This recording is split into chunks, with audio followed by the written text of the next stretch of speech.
Hey, welcome to Mathemania CBSC.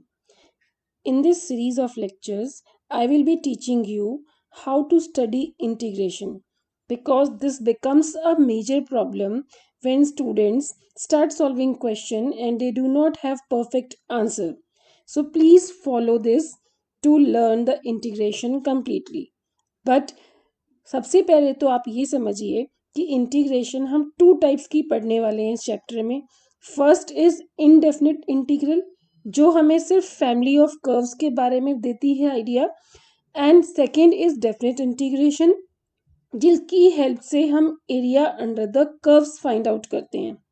But आपको जैसे पता है कि मैथ्स में फॉर्मूलेज के बिना तो काम बिल्कुल नहीं चलता, लेकिन इंटीग्रेशन में फिर भी कम फॉर्मूले आपको लर्न करने हैं क्योंकि आप डिफरेंशिएशन में बहुत कुछ कर चुके हो और डिफरेंशिएशन का ही इन्वर्स प्रोसेस होता है integration.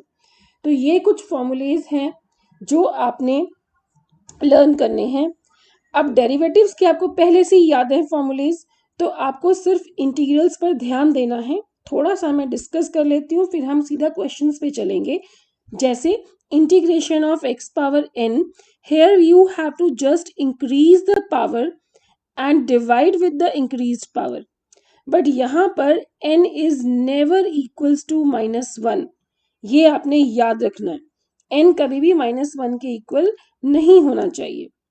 Then integration of dx, only x। cos x किसका डेरिवेटिव होता है? sin x का होता है, तो sin x is the integration. sin x किसका डेरिवेटिव होता है? माइनस cos का होता है, तो cos x is the integral of this. Then sec square X किसका डेरिवेटिव होता है? आप ऐसे करिए इसको लर्न, तो इजी रहेगा बिकॉज डेरिवेटिव तो आप ऑलरेडी टर्म 1 में पढ़ चुके हो। तो सेक्स स्क्वायर एक्स किसका होता है? 10 का होता है, सो 10x इज द आंसर है। कोसेक्स स्क्वायर एक्स किसका होता है? माइनस कॉट एक्स का होता है। तो आपको बिल्कुल भी मेहनत नहीं लगेगी अगर डेरिवेटिव के फॉर्मूले याद है। सेक एक्स टेन एक्स किसका डेरिवेटिव होता है? सेक एक्स का होता है, so answer is sec X. Similarly cosec X cos X किसका डेरिवेटिव होता है? माइनस कोसेक एक्स का होता है। सिमिलरली जब आपने sine inverse, cos inverse, tan inverse, cot inverse इन सब के डेरिवेटिव्स किए थे, तो डेरिवेटिव्स यही थे ना, 1/√1 minus x square, 1/√1 minus x square with minus 1/1 plus x square positive, minus 1/1 plus x square negative. So these are the formulas. एक बार इनको जस्ट एक्सरसाइज से पहले देख लीजिएगा एंड इनको लर्न कर लो बाय हार्ट। ये बाय हार्ट आपको लर्न होने चाहिए। Few more this in this series, these also you are supposed to learn. Second verse, cosec inverse. Integration of e power x, like the derivative, it remains the same. Integration of 1 by x is log x. Integration of a power x is a power x upon log a. ठीक है, अब मुझे पक्का पता चल गया कि आपको मालूम चल गया कि इस एक्सरसाइज से पहले एटलीस्ट ये फॉर्मूलेज तो आपको आने ही चाहिए। अब हम एनसीईआरटी के कुछ क्वेश्चन सॉल्व करते हैं फर्स्ट एक्सरसाइज के। जैसे बिल्कुल ये बहुत सिंपल सा क्वेश्चन है, इंटीग्रेशन ऑफ साइन 2x। जैसा मैंने फॉर्मूले में भी कहा, आपको सिर्फ ये याद करना है कि ये फंक्शन किसका डेरिवेटिव होता है।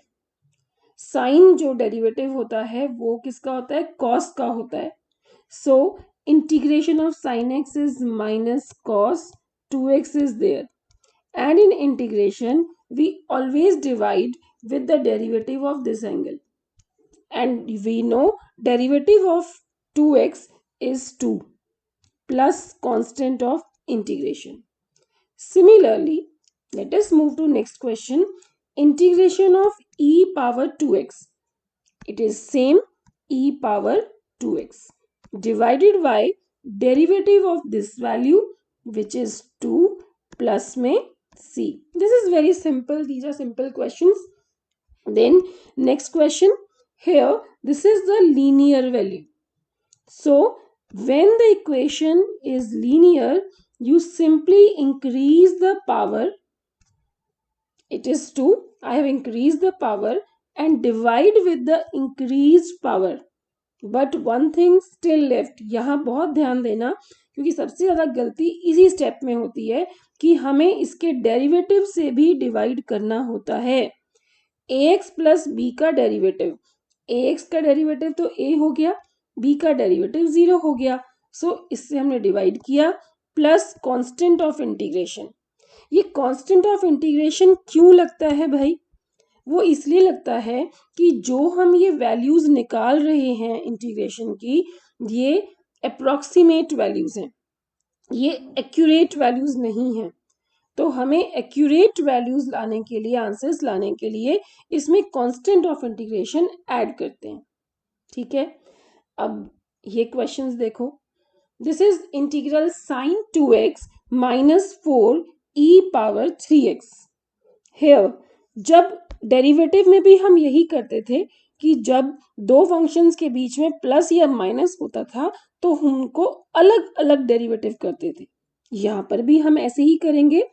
Integration of sine 2x is minus cos 2x। ठीक है, डेरिवेटिव से डिवाइड करना बिल्कुल नहीं भूलना क्योंकि ये एक ऐसी चीज है जिसमें बच्चे गलती करते हैं।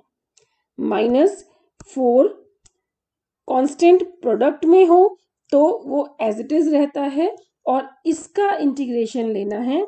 Integration of e power x is e power x and I am dividing with the derivative plus I am adding constant to it. बहुत छोटे छोटे बेसिक क्वेश्चंस हैं, अगर आप इनको अच्छे से पढ़ लेंगे तो आगे आने वाली एक्सरसाइजेस में आपको बहुत इजी होगा। इस लेक्चर को देखने के बाद ये सारे के सारे क्वेश्चंस आप करके देखना, और मुझे पूरा विश्वास है कि आप ये सारे क्वेश्चंस बहुत अच्छे से सॉल्व कर लेंगे। अगेन जो अगला क्वेश्चन आप देख रहे हैं इसमें भी क्या है, सम ऑफ टू फंक्शंस हैं। One is this, another is only one. So in the same way जो इसका इंटीग्रेशन 4 कांस्टेंट प्रोडक्ट में है तो ऐसे ही लिख दे रहे हैं। उसके बाद e power 3x and divide with the derivative of 3x plus 1 का इंटीग्रेशन ओनली सिंगल वेरिएबल आ जाएगा, प्लस में c आ जाएगा। अब अगला क्वेश्चन देखिए, ये है। अब इसमें सबसे पहले आप एक्स स्क्वायर को अंदर मल्टीप्लाई कर लो, minus x square into 1 upon x square into में dx, ऐसे। फिर इसके बाद ये दोनों तो कट जाएंगे और ये आपका बन जाएगा x square minus 1 into dx। यहाँ पर dx का कोई ऐसा नहीं है कि ये वैल्यू है, ये जस्ट होता है कि हम इसको फंक्शन को इंटीग्रेट कर रहे हैं with respect to x। Now x square का integration by increasing the power and dividing with the same increased value, minus 1 का इंटीग्रेशन x होता है, प्लस में c हो गया। ठीक है, अगला लेते हैं ax square plus bx plus c। Here also I have 3 different values separated by plus sign. So first I will take integration of this, then I will take integration of this, then I will take integration of this. So ax square constant comes as it is, and then I will increase the power and divide with increased power. This is done. For the next, I will take b as it is, then increase the power of x and divide with increased power. This is the rule of integration. If single variable is there, we always increase the power. Plus, if only constant is there, constant will come as it is and x will also come. Plus c. कई सारे question में same type की हमें techniques हम use कर रहे हैं integration की। एक और देखिए, root x minus 1 by root x whole square. इसमें हम फॉर्मूला होता है ना a minus b whole square, वो लगा देते हैं। This is a square plus b square minus 2ab। तो यहां पर रूट एक्स का स्क्वायर प्लस 1/√x का स्क्वायर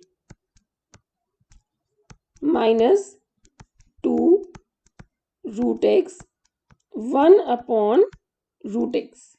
मैंने सिर्फ फॉर्मूला लगाया है, अभी इंटीग्रेशन नहीं किया।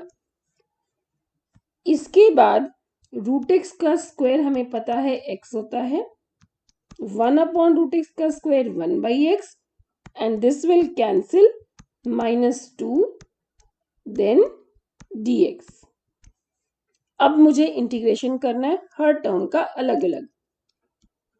इसको हम चाहें तो ऐसे भी लिख सकते हैं, अदरवाइज जरूरत नहीं है कि हम इसको अलग अलग लिखें। अब integration of x square upon 2 हो जाएगा, increased power, and then divide with increased power. जब यहां पर x आ जाएगा तो इसका integration log modulus of x होता है। बट ये हमेशा ध्यान रखना, जब भी x की पावर -1 यानी नीचे x होगा तो हमेशा log आएगा। -2 ओनली dx का इंटीग्रेशन x होता है, प्लस में c होता है। अब इसको देखते हैं। यहां पर अब ये क्या समस्या हो गई, यहां रूट नीचे आ गया तो इसको भी संभालना पड़ेगा हमें। तो सबसे पहला काम मैं क्या करूंगी, x square upon √x dx, इस बात को हम बोलते हैं splitting numerator. Splitting numerator 4/√x dx।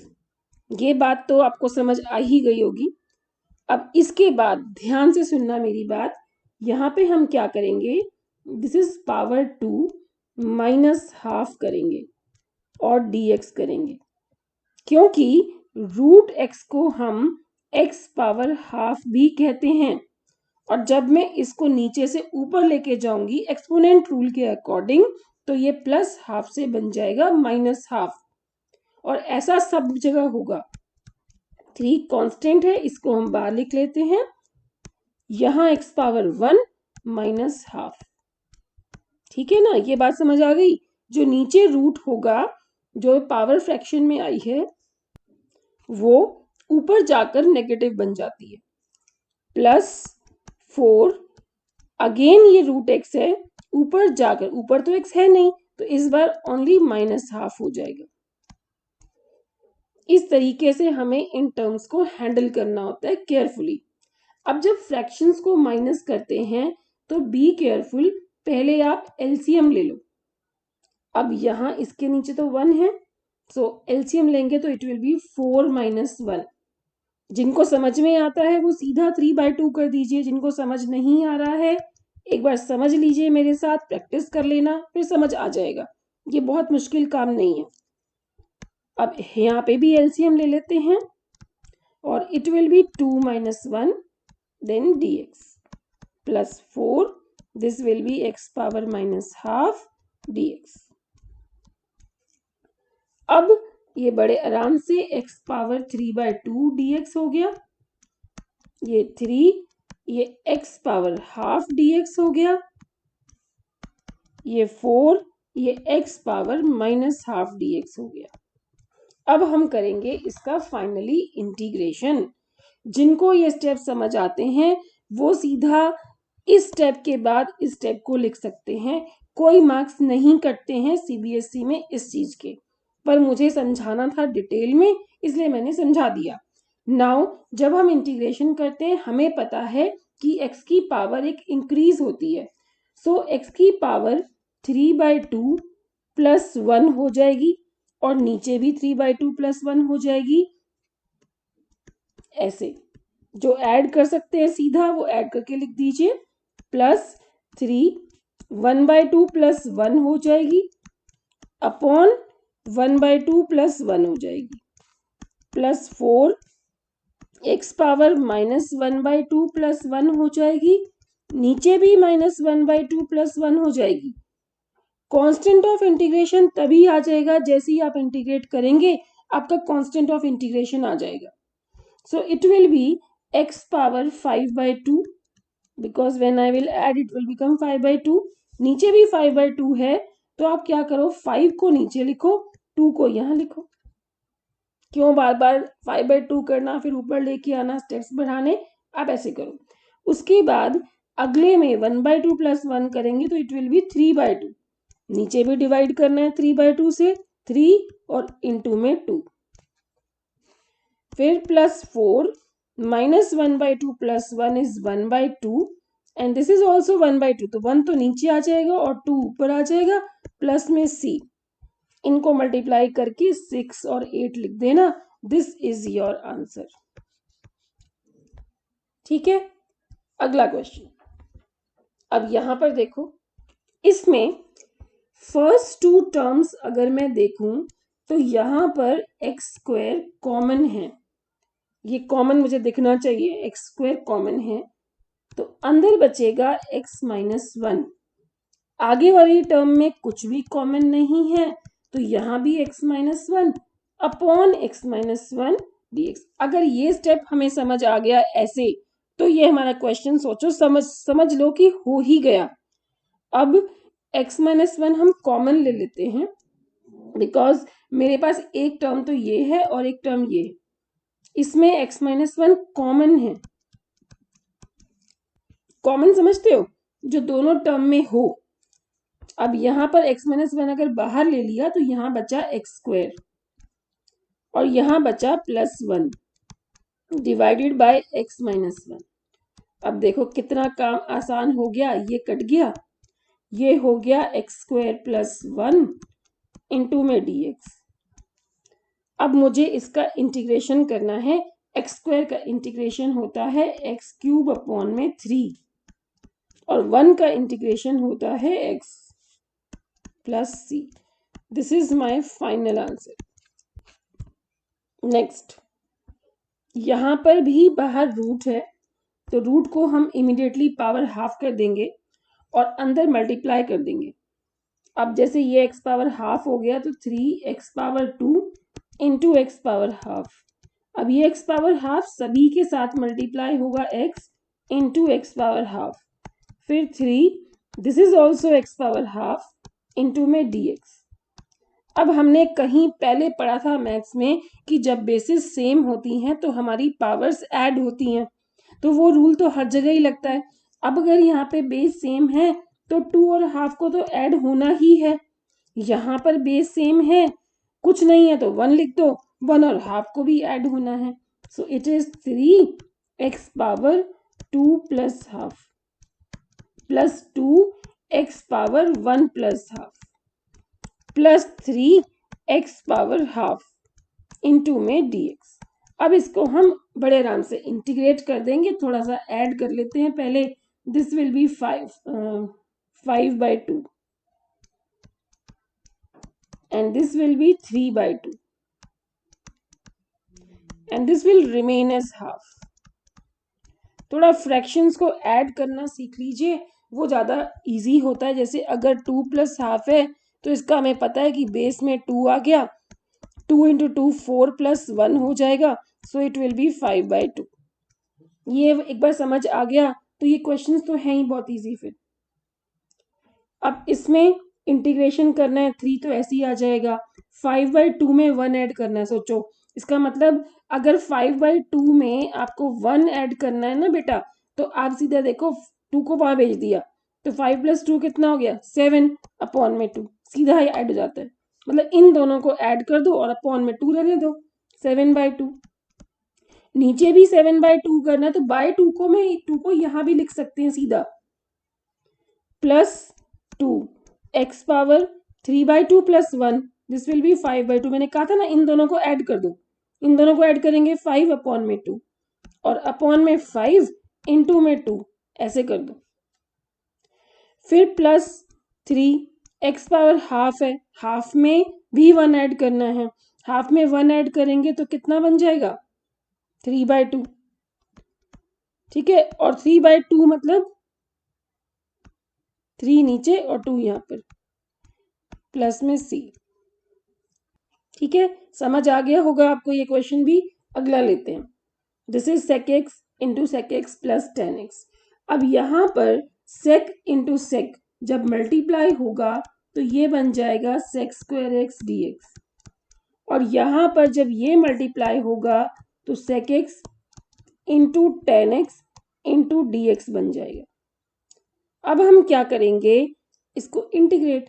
अब सिंपल है, आप याद कीजिए sec स्क्वायर एक्स, फॉर्मूले तो आप याद कर ही लेंगे, लेकिन डेरिवेटिव से सोचो कि sec स्क्वायर एक्स किसका होता है, tan का होता है। सो इसका इंटीग्रल tan x हो गया, and sec x into tan x किसका होता है, sec x का होता है। This is sec x plus में c, this is our answer. Only formula is nothing. उसके बाद इसको देखिए, sec square x upon cosec square x. ये देखो, अब सेक स्क्वायर और कोसेक स्क्वायर को देख के तो आप इंटीग्रेट नहीं कर सकते ना, तो मैं आपको एक सजेस्ट करती हूँ कि हमेशा कभी सिंप्लीफाई करना हो तो साइन कॉस में कन्वर्ट कर लिया करो, क्योंकि वो ज्यादा इजी रहते हैं। सेक स्क्वायर है तो इसको 1/cos स्क्वायर एक्स कर लो, जो कोसेक स्क्वायर एक्स है इसको 1/sin स्क्वायर एक्स कर लो। अब आपने एक रूल कभी पढ़ा होगा कि a upon b upon c upon d. इसको क्या करते हैं, जो फर्स्ट और लास्ट होते हैं दे बिकम द न्यूमरेटर, और ये जो होते हैं दे बिकम द डिनोमिनेटर। अब यहां पर सेम रूल लगाकर देखो, वन फर्स्ट और last sine square x, middle two cos square x dx, and this is tan square x. अब मैं आपको एक चीज बताऊं, tan स्क्वायर एक्स किसी का इंटीग्रेशन डेरिवेटिव नहीं होता। ये देखते ना कि डेरिवेटिव किसका, ये किसी का होता ही नहीं है। तो आपने एक आइडेंटिटी पढ़ी होगी 10th क्लास में, 1 plus tan square x is equals to sec square x. मतलब कहीं भी आपको ये टिप नोट कर लीजिएगा, कहीं भी आपको tan स्क्वायर एक्स मिल जाए तो आप उसको इमीडिएट नेक्स्ट स्टेप में लिख देंगे sec square x D x minus 1 into D x, ऐसे। क्योंकि जो tan स्क्वायर एक्स होता है वो होता है sec square x minus 1, tan square x ये होता है। तो अब इंटीग्रेशन sec स्क्वायर मुझे पता है किसका डेरिवेटिव है, tan का, so it will B tan x minus x plus c। This is my answer. Next, in this question we have 2 upon splitting the numerator technique I am using here, minus 3 integral sin x upon cos square x dx। Splitting numerator में क्या होता है, numerator की जितनी भी terms होती हैं उनके साथ डिनोमिनेटर आ जाता है, जैसे यहां पर आ गया। अब 2 को बाहर कर दो, और cos स्क्वायर को अगर मैं ऊपर भेजती हूँ, cos रेसिप्रोकल होता है sec का, so it is sec square x D x minus 3। इसको मैं इस तरीके से देखती हूँ, sin x upon cos x into 1 upon cos x, इस वाले पार्ट को। तो sin अपॉन cos को तो हम बड़े अच्छे से पहचानते हैं भैया, ये तो tan x होता है, और जो 1/cos x है ये sec x होता है। सो sec स्क्वायर एक्स का इंटीग्रेशन क्या होगा, tan x होगा, है ना, डेरिवेटिव tan का ही होता है ये। माइनस 3, ये किसका डेरिवेटिव होता है, sec x का, so sec x plus c। Next देखो, this is what root x plus 1/√x dx। So here root x means x power half dx, 1/√x means x power minus half dx। Simple. जब value ऊपर पहुंच गई तो solve कर लीजिए। इसमें half plus 1 I will do here, half plus 1 according to me 3/2, because मैंने आपको बताया कि इन दोनों को ऐड कर लो, 3 अपॉन में 2, सो 3 और अपॉन का 2 ऊपर आ जाएगा। अब माइनस हाफ प्लस 1 है, यहां पर भी आपको एलसीएम लेना है, बट माइनस है, be careful. -1 + 2 it will B 1/2. So upon में 1 और साइड में 2 प्लस में c. जब आप इंटीग्रेशन कर देंगे ना बेटा, तो इंटीग्रेशन का साइन हटा देते हैं हमेशा. So it will B 2/3 x power 3/2. This is 2x power 1/2 plus c. हो गया. Now एक last question और then this topic will be over for today. Then let us meet in the next lecture after this. First let us finish this. So here d upon dx का मतलब हमने सुना होगा 11th class में f dash x होता है. ठीक है. और अभी हम कह रहे हैं आज इस एक्सरसाइज में कि integration is the reverse process of differentiation. So मैंने क्या किया, दोनों साइड का मैंने यहां पर दोनों साइड का इंटीग्रल ले लिया. अब इंटीग्रल और डेरिवेटिव एक दूसरे के रेसिप्रोकल हैं, तो भाई ये तो बन जाने वाला है fx.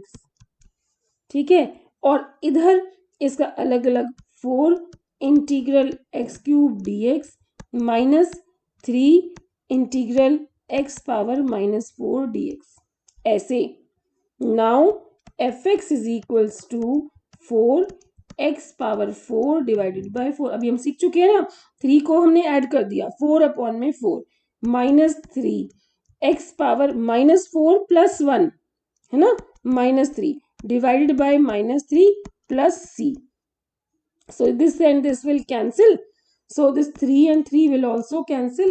So fx will simply be x power 4 plus 1 upon x cube plus c. But हमें तो fx चाहिए विदाउट c वाला, क्योंकि उसने कहा है कि f2 0 है. तो आप क्या करो, x की जगह 2 पुट कर दो. तो अगर मैं x की जगह 2 पुट करती हूँ भाई, ये तो 16 हो जाएगा और ये 8 हो जाएगा और प्लस में c हो जाएगा. ठीक है. अब इसमें आप एलसीएम लेकर के इसकी वैल्यू निकाल लीजिए. f2 तो आपको कहा गया है कि 0 है और ये हो जाएगा 8 एलसीएम और प्लस में c हो जाएगा. 16 इंटू 8 कितना होता है, 128. ठीक है, plus 1. So 0 is equals to 129 upon 8 plus c. I'm transferring this that side.